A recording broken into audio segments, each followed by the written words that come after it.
Halo teman-teman, kita dari kelompok 13, kelompok terakhir mata kuliah akuntansi keuangan menengah kelas 4F. Kalian pernah kepikiran gak sih kalau setelah kerja nanti di hari tua akan hidup dengan dana apa dan dana apa itu? Yap, tepat sekali, dana pensiun. Tapi tahu gak sih dana pensiun itu apa dan bagaimana cara kerjanya? Sebelum kita membahas lebih lanjut, jangan lupa like, subscribe, dan share video ini supaya bermanfaat untuk semuanya. Oke, Assalamualaikum warahmatullahi wabarakatuh. Perkenalkan, kami dari kelompok 13 akan menjelaskan tentang dana pensiun. Berikut adalah nama anggota dari kelompok kami. Assalamualaikum warahmatullahi wabarakatuh. Perkenalkan, nama saya Arzika Raka Ramadan, NPM 1910103003065. Perkenalkan, nama saya Muhammad Ajar Tamim, NPM 19106310109. Saya Hernawati dari kelompok 13 dengan NPM 19106310300184. Oke, untuk selanjutnya saya akan menjelaskan tentang sifat program pensiun atau the nature of the retirement plans. Nah, pensiun adalah sebuah perjanjian yang menetapkan bahwa pemberi kerja atau majikan memberikan tunjangan pembayaran kepada para karyawan setelah mereka pensiun atas jasa-jasa yang mereka berikan ketika masih bekerja. Akuntansi pensiun dapat dibagi dan diperlakukan secara terpisah sebagai akuntansi untuk pemberi kerja dan akuntansi untuk dana pensiun. Perusahaan atau pemberi kerja adalah organisasi yang mensponsori program pensiun. Nah, organisasi inilah yang menanggung biaya dan memberikan kontribusi ke dana pensiun. Dana atau program adalah entitas yang menerima kontribusi dari pekerja, mengelola aktivitas pensiun, dan melakukan pembayaran tunjangan kepada penerima pensiun, karyawan yang punah karya. Oke, selanjutnya saya akan menjelaskan tentang ciri-ciri program pensiun. Nah, untuk yang pertama, ada program dengan iuran pasti. Dalam program ini, pemberi kerja setuju untuk mengkontribusikan ke dalam sebuah perwalian pensiun suatu jumlah tertentu selama periode berdasarkan rumus yang ditetapkan. Nah, rumus ini memperhitungkan faktor-faktor seperti umur, lama masa kerja karyawan, laba pemberi kerja, dan tingkat kompensasi.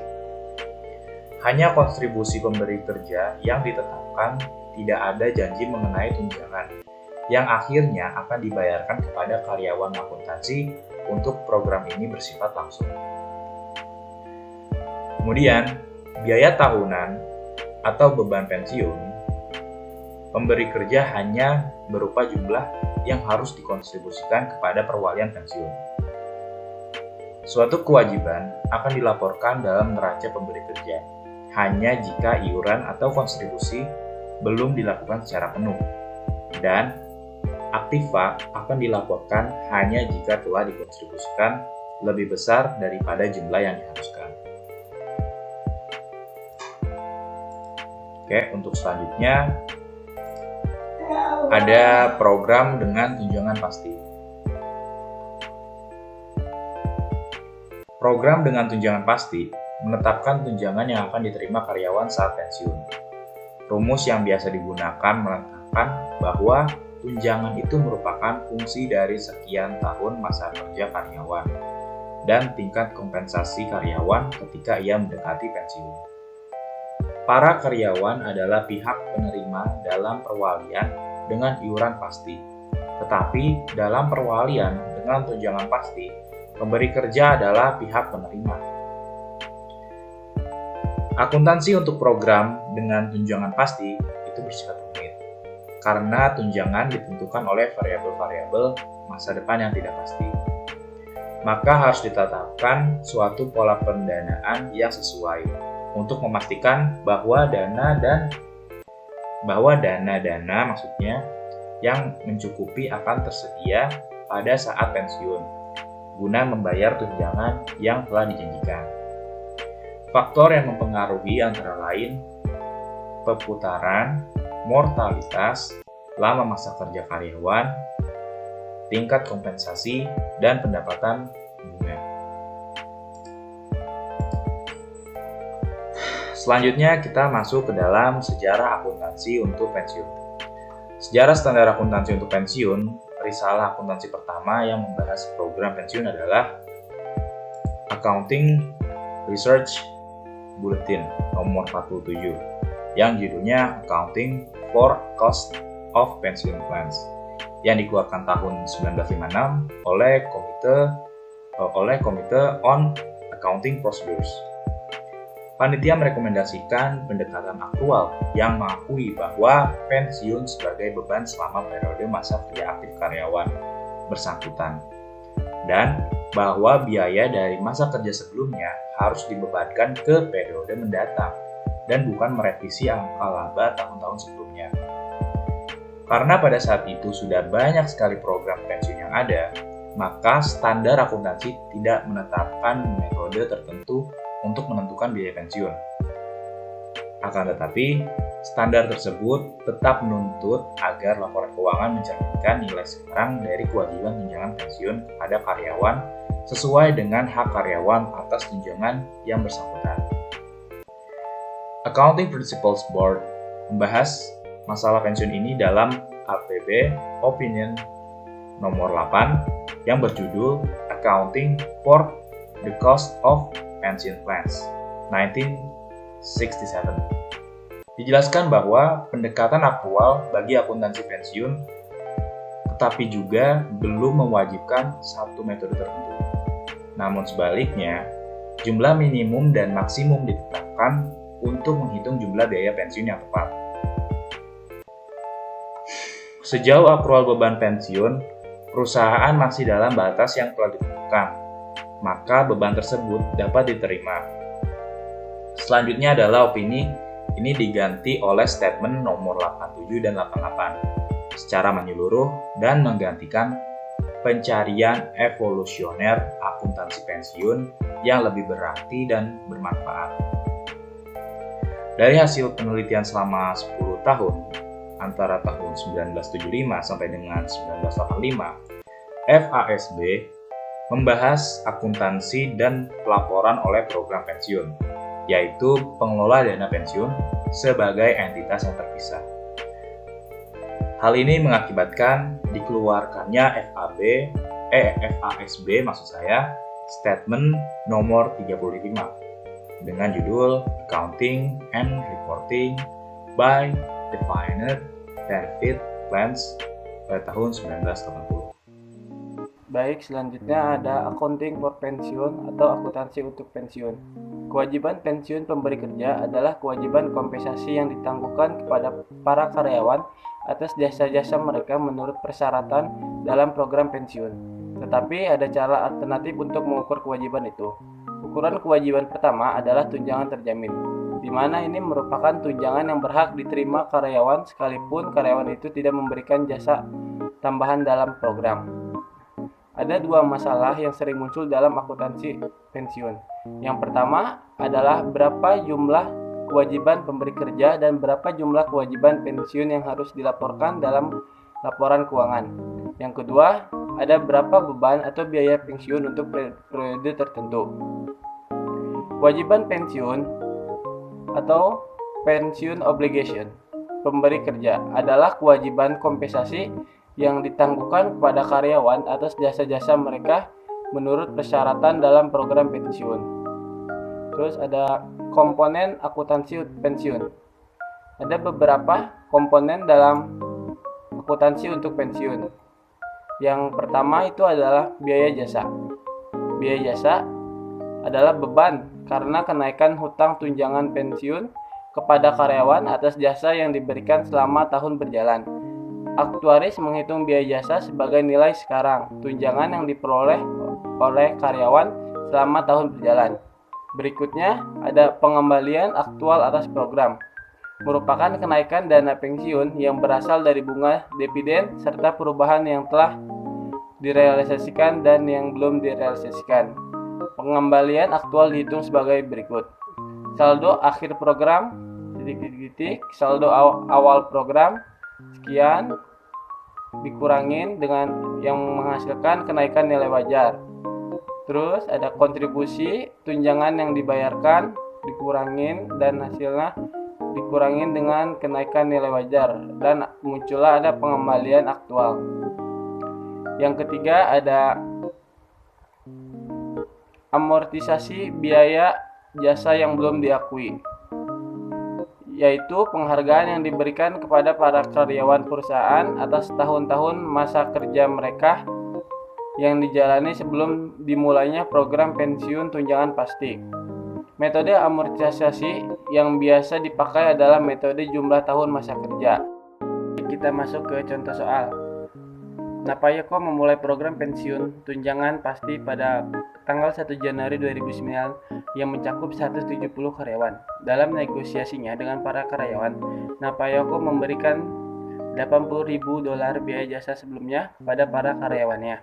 Para karyawan dikelompokkan menurut perkiraan tahun pensiun tersebut. Nah, ini dibuat tabel. Tabel itu berisi perkiraan pensiun per 31 Desember dari mulai 2010 sampai 2014. Bisa dilihat teman-teman.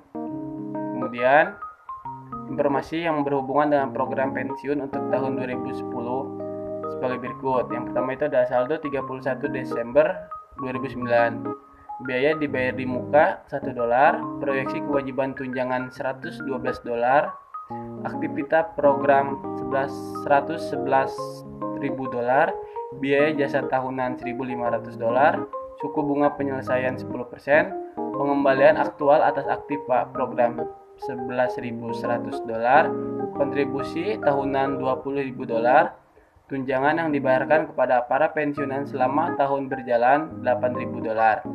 Yang diminta itu adalah hitung amortisasi biaya jasa sebelumnya per tahun dan menggunakan metode amortisasi jumlah tahun masa kerja. Yang pertama itu yang kita lakukan itu membuat tabel perhitungan tahun masa kerja dan amortisasi tahunan. Dapat dilihat tabelnya ini ada 5 tahun, kita masukin jumlahnya, jumlah karyawan masing-masing jumlah karyawan lalu masukkan rumusnya, yaitu biaya per tahun masa kerja sama dengan biaya jasa sebelumnya dibagi total tahun masa kerja. Nah, di sini adalah jawabannya $80.000 dibagi 500 sama dengan $160.000 per tahun. Melanjutkan soal sebelumnya, berikut adalah jurnal dari catatan keuangan di tahun sebelumnya. Setelah dirinci, kita dapat menentukan jurnal pada tahun 2010, yaitu mendebit biaya pensiun sebesar $44.800, mengkredit kas $20.000, dan mengkredit biaya pensiun dibayar di muka sebesar $24.800. Selanjutnya ada program pensiun multiperusahaan. Program pensiun multiperusahaan ini adalah sebuah perjanjian yang menetapkan bahwa pemberi kerja atau majikan akan memberikan pembayaran kepada karyawan-karyawannya setelah mereka pensiun atas jasa-jasa yang mereka berikan selama mereka masih bekerja. Akuntansi pensiun dapat dibagi dan diperlakukan secara terpisah sebagai akuntansi untuk pemberi kerja dan akuntansi untuk dana pensiun. Baik, selanjutnya ada sistem pembayaran pensiun. Sistem pembayaran pensiun ada 2 program. Yang pertama adalah program pensiun manfaat pasti. Program ini dapat dikaitkan dengan masa kerja dan besar penghasilan kita untuk dapat menentukan besar uang pensiun kita. Kelebihan dari program ini yaitu uang pensiun dapat ditentukan terlebih dahulu sesuai dengan gaji karyawan, sehingga para karyawan dapat menentukan berapa uang pensiun yang akan mereka dapat pada usia pensiun. Yang kedua yaitu berlaku surut. Artinya dapat mengakomodasikan masa kerja yang telah dilalui para pekerja apabila program pensiun dibentuk jauh setelah perusahaan berjalan. Namun program ini juga memiliki kelemahan, yaitu yang pertama perusahaan menanggung sebuah resiko atas kekurangan dana apabila hasil investasi tidak mencukupi. Yang kedua, program ini juga relatif lebih sulit untuk dikelola dari sisi administrasinya. Berikut adalah rumus dan cara perhitungan program pensiun manfaat pasti. Yang pertama, MP sama dengan FDP dikali MK dikali PDP. Selain itu, program ini juga mempunyai rumus perhitungan untuk bulanan, yaitu MP sama dengan FDE dikali MK dikali PDP. Selanjutnya ada contoh soal. Jika gaji terakhir Anda sebelum pensiun adalah Rp2.500.000, sedangkan masa kerja yakni 25 tahun, maka Anda akan memperoleh uang pensiun bulanan sebesar 2,5% dikali 25 dikali Rp2.500.000 sama dengan Rp1.562.000. Metode ini adalah metode final earning. Jika gaji awal kita adalah Rp50.000 dan terakhir yaitu Rp1 juta, kemudian dapat dihitung secara rata-rata selama 20 tahun ialah Rp400.000. Maka pensiun per bulan yang diterima yaitu 2,5% dikali 20 dikali Rp400.000. Baik, yang kedua ada program pensiun iuran pasti. Pada program ini terdiri dari money purchase plan, profit sharing plan, dan saving plan, di mana besarnya uang pensiun yang didasarkan pada iuran dibayarkan pekerja dan perusahaan atau pemberi kerja. Kelebihan dari program ini adalah iuran dari suatu perusahaan dapat diperhitungkan secara pasti dan lebih mudah untuk dapat memperhitungkan besarnya iuran bagi pekerja, sehingga proses administrasinya juga lebih gampang dikelola. Sedangkan kelemahannya adalah susah untuk dapat memprediksi penghasilan pada saat mencapai usia pensiun karena karyawan menanggung resiko atas ketidakberhasilannya investasi. Dan yang kedua, tidak berlaku surut, artinya tidak dapat mengakomodasikan masa kerja yang telah dilalui para pekerja. Selanjutnya ada rumus dan cara perhitungan program iuran pasti. Yang pertama yaitu IP sama dengan 3 dikali FDP dikali PDP. Kedua ada cara perhitungan untuk bulanan, yaitu IP sama dengan 3 dikali FDE dikali PDP. Selanjutnya ada contoh soal dari program iuran pasti. PT ABC memiliki program pasca kerja iuran pasti untuk 10 karyawan. Perusahaan akan membayar sebesar Rp1 juta setiap tahunnya ke program tersebut. Dengan syarat, karyawan harus bekerja selama 3 tahun atau biasa disebut periode vesting. Jika ada 2 pekerja yang meninggalkan perusahaan pada awal tahun ketiga, bagaimana jurnal pada tahun ke-1, kedua, dan ketiga? Untuk jurnal tahun pertama yaitu beban pensiun sebesar 10 juta di debit dan kas sebesar 10 juta di kredit. Pada tahun kedua juga sama, yaitu mendebit beban pensiun 10 juta dan mengkredit kas sebesar 10 juta. Dan pada tahun ketiga yaitu mendebit beban pensiun sebesar 8 juta dan mengkredit kas sebesar 8 juta. Selanjutnya mendebit kas sebesar 4 juta dan mengkredit pendapatan lain-lain 4 juta. Di tahun ketiga, dana pensiun hanya dibayarkan sebesar 8 juta karena 2 pekerja telah meninggalkan perusahaan dan sisanya sebesar 4 juta kembali menambah saldo kas dan masuk pada catatan pendapatan lain-lain.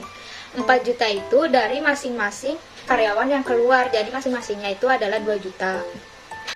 Selanjutnya ada tunjangan lain pensiun di luar tunjangan pensiun atau imbalan pasca kerja. Imbalan pasca kerja adalah imbalan yang harus diberikan perusahaan kepada karyawan ketika karyawan sudah berhenti kerja. Terdapat 2 jenis imbalan pasca kerja, yaitu yang pertama ada iuran pasti. Iuran pasti ini tergantung dari akumulasi iuran ditambah hasil pengembangannya. Perusahaan tidak memiliki kewajiban lagi di luar akumulasi iuran dan pengembangannya, misalnya tabungan hari tua. Selanjutnya ada jenis yang kedua dari imbalan pasca kerja, yaitu manfaat pasti. Manfaat pasti ini diterima pada saat pensiun dan nilainya sudah ditentukan seperti dana pensiun manfaat pasti sebelumnya. Banyak variabel penentu untuk manfaat ini, yaitu gaji dasar, imbalan, dan asumsi gaji. Ada juga yang melibatkan perhitungan yang kompleks, misalnya UUK Strip 13 tahun 2003. Imbalan-imbalan pasca kerja tersebut secara perhitungan akuntansi harus dicadangkan dari saat ini karena imbalan-imbalan pasca kerja tersebut termasuk ke dalam salah satu konsep akuntansi yaitu accrual basis. Imbalan-imbalan pasca kerja yang dihitung untuk dicadangkan dalam PSAK 24 yaitu yang pertama ada imbalan pasca kerja karena karyawan pensiun, yang kedua ada imbalan pasca kerja karena karyawan sakit berkepanjangan atau cacat. Yang ketiga ada imbalan pasca kerja karena karyawan meninggal dunia, dan yang keempat ada imbalan pasca kerja karena karyawan mengundurkan diri secara baik-baik.